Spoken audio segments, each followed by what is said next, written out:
Today episode Siragadikka ஆசை என்ன அதுன்னு பார்க்கலாம். அதுக்கு முன்னாடி எங்கள் சேனலை சப்ஸ்கிரைப் பண்ணாதவங்க சப்ஸ்கிரைப் பண்ணிக்கோங்க.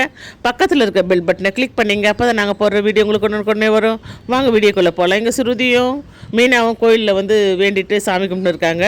அந்த நேரம் பார்த்து விஜயா வராங்க. விஜயா பார்த்தோன்னா ஓடி போய் சுருதி கேட்குறாங்க, என்ன அத்தை கோயிலுக்கு வந்திருக்கீங்கன்னா? ஒன்றும் இல்லைம்மா, நேற்று பொண்ணு வீடு பார்த்துட்டு போனாங்க இல்லையா, மனோஜ் பார்த்துட்டு போனாங்க.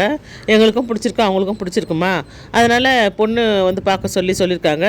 அதனால் நாளைக்கே போகணும், அதனால் நல்லபடியாக முடியணும்னு சாமி கும்பிடலான்னு வந்தம்மா அப்படின்னு சொல்லுவாங்க. சரிங்க அப்படின்னு சொல்லிட்டு மீனாக்கிட்டே பேசுங்கன்னுவாங்க. அவளை பார்த்ததே நான் என்னடா இந்த இடத்துல நம்ம பார்த்தோமேன்னு நினைக்கிறேன்.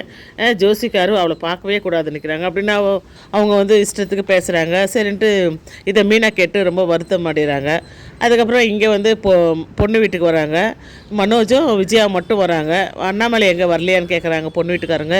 இல்லைங்க, அவருக்கு கொஞ்சம் உடம்பு சரியில்லை, அவருக்கு அப்படி தான் அடிக்கடிக்கு அந்த மாதிரி ஆகிடும் அப்படின்றாங்க. சரின்னு பொண்ணை பார்க்குறாங்க. பொண்ணுக்கு மனோஜ் பிடிச்சிருக்கு, மனோஜுக்கு பொண்ணு பிடிச்சிருக்கு.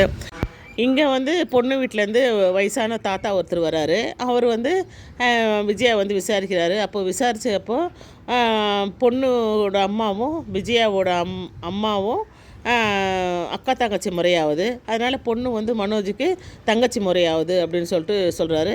எல்லோரும் ஷாக் ஆகி நிற்கிறாங்க. இதோட இந்த எபிசோட் முடிச்சிருக்காங்க.